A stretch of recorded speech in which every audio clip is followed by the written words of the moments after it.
ರಾಜ್ಯದ ನೂತನ ಮುಖ್ಯಮಂತ್ರಿಯಾಗಿ ನಾಳೆ ಡಿ.ಕೆ. ಶಿವಕುಮಾರ್ ಅವರು ಪ್ರಮಾಣ ವಚನ ಸ್ವೀಕಾರ ಮಾಡ್ತಾ ಇರುವಂತದ್ದು. ಈ ನಿಟ್ಟಿನಲ್ಲಿ ವಿಧಾನಸೌಧ ಮುಂಭಾಗ ಸಾಕಷ್ಟು ಸಿದ್ಧತೆಯನ್ನ ಪೊಲೀಸ್ ಅವರು ಸಹ ಮಾಡ್ಕೊಂಡಿರುವಂತದ್ದು. ಅದರಂತೆ ಏನು ವಿಧಾನಸೌಧ ಮುಂಭಾಗ ರಸ್ತೆ ಏನಿದೆ ಆ ಒಂದು ರಸ್ತೆಯಲ್ಲಿ ಏನು ಡಿ.ಕೆ. ಶಿವಕುಮಾರ್ ಅವರಿಗೆ ಶುಭ ಕೋರುವಂತಹ ಒಂದು ಬ್ಯಾನರ್ ಗಳನ್ನ ಕಟ್ಟಲು ಏನು ಸಿದ್ಧತೆಯನ್ನ ಮಾಡ್ಕೊಂತ ಇರುವಂತಹ ದೃಶ್ಯಗಳು ಇದೀಗ ಕಂಡು ಬರ್ತಾ ಇರುವಂತದ್ದು. ನಾನು ಇದೀಗ ವಿಧಾನಸೌಧದ ಮುಂಭಾಗ ರಸ್ತೆ ಏನಿದೆ, ಹೈಕೋರ್ಟ್ ರಸ್ತೆ ಮುಂಭಾಗ ಏನಿದೆ, ಈ ಒಂದು ರಸ್ತೆಯಲ್ಲಿ ಇದ್ದೀನಿ. ಇಲ್ಲಿ ನೋಡಬಹುದು ನೀವು ಈಗಾಗಲೇ ಬ್ಯಾನರ್ ಗಳನ್ನ ತಂದು ಇಲ್ಲಿ ನಿಲ್ಲಿಸಿರುವಂತದ್ದು. ಮಧ್ಯರಾತ್ರಿ ವೇಳೆಗೆ ಅದನ್ನ ಏನು ತಿರುಗಿಸಿ ಇಡುವಂತ ಕೆಲಸವನ್ನ ಪೊಲೀಸರು ಇಲ್ಲಿನ ಕೆಲಸಗಾರರು ಮಾಡುವಂತದ್ದು. ಯಾಕಂದ್ರೆ ನಾಳೆ ರಾಜ್ಯದ ನೂತನ ಮುಖ್ಯಮಂತ್ರಿಯಾಗಿ ಡಿ.ಕೆ. ಶಿವಕುಮಾರ್ ಅವರು ಪದಗ್ರಹಣ ಮಾಡ್ತಾ ಇದ್ದಾರೆ ರಾಜಭವನ ಅಂದ್ರೆ ಲೋಕಭವನದಲ್ಲಿ.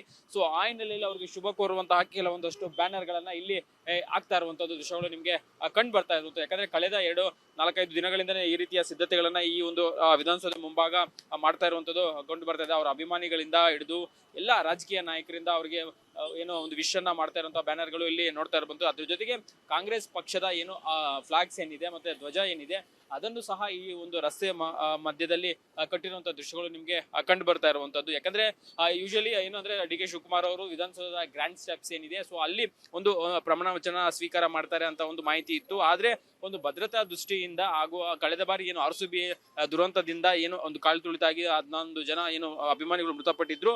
ಸೊ ಆ ನಿಟ್ಟಿನಲ್ಲಿ ಪೊಲೀಸರು ಒಂದಷ್ಟು ಸೇಫ್ಟಿ ಮೆಜರ್ಸ್ ಅನ್ನ ತಗೊಂಡಿರುವಂತದ್ದು. ವಿಧಾನಸೌಧ ಮುಂಭಾಗ ಮಾಡಿದ್ರೆ ಒಂದಷ್ಟು ಸೇಫ್ಟಿ ಕನ್ಸರ್ನ್ಸ್ ಇರುತ್ತೆ ಅನ್ನೋ ನಿಟ್ಟಿನಲ್ಲಿ ಏನು ಬೇಡ ಅಂತ ಒಂದು ಮಾಹಿತಿಯನ್ನ ಕೊಟ್ಟಿರುವಂತದ್ದು. ಅದರಂತೆ ಇದೀಗ ಗ್ರ್ಯಾಂಡ್ ಸ್ಟೆಪ್ ಬದಲು ಲೋಕಭವನದಲ್ಲಿ ಏನು ನಾಳೆ ಸಂಜೆ 4 ಗಂಟೆಗೆ ಡಿ.ಕೆ. ಶಿವಕುಮಾರ್ ಅವರು ಒಂದು ಪದಗ್ರಹಣ ಮಾಡ್ತಾರೆ, ಪ್ರಮಾಣ ವಚನವನ್ನ ಸ್ವೀಕಾರ ಮಾಡ್ತಾರೆ. ಸೊ ಆ ನಿಟ್ಟಿನಲ್ಲಿ ಇಲ್ಲಿ ಎಲ್ಲಾ ರೀತಿಯಂತ ಸಿದ್ಧತೆಯನ್ನ ಮಾಡ್ಕೊಂಡಿರುವಂತದ್ದು. ಅದರ ಜೊತೆಗೆ ಪೊಲೀಸ್ ಬಿಗಿ ಬಂದೋಬಸ್ತನ್ನ ಸಹ ಈಗ ಏನು ಮಾಡ್ಕೊಳ್ಳಕ್ಕೆ ಕಮಿಷನರ್ ಅವರು ಸೂಚನೆಯನ್ನ ಕೊಟ್ಟಿರುವಂತದ್ದು. ನಾಳೆ 4:05 ಡಿ.ಕೆ. ಶಿವಕುಮಾರ್ ಅವರು ಲೋಕಭವನದಲ್ಲಿ ಏನು ಒಂದು ಮುಖ್ಯಮಂತ್ರಿಗಳಾಗಿ ಪ್ರಮಾಣ ವಚನ ಸ್ವೀಕಾರ ಮಾಡುವಂತದ್ದು. ಕ್ಯಾಮರಾ ಪರ್ಸನ್ ವಿಶ್ವನಾಥ್ ಜೊತೆ ಅರುಣ್ ಕುಮಾರ್, ಅಶ್ವಗ ನ್ಯೂಸ್, ಬೆಂಗಳೂರು.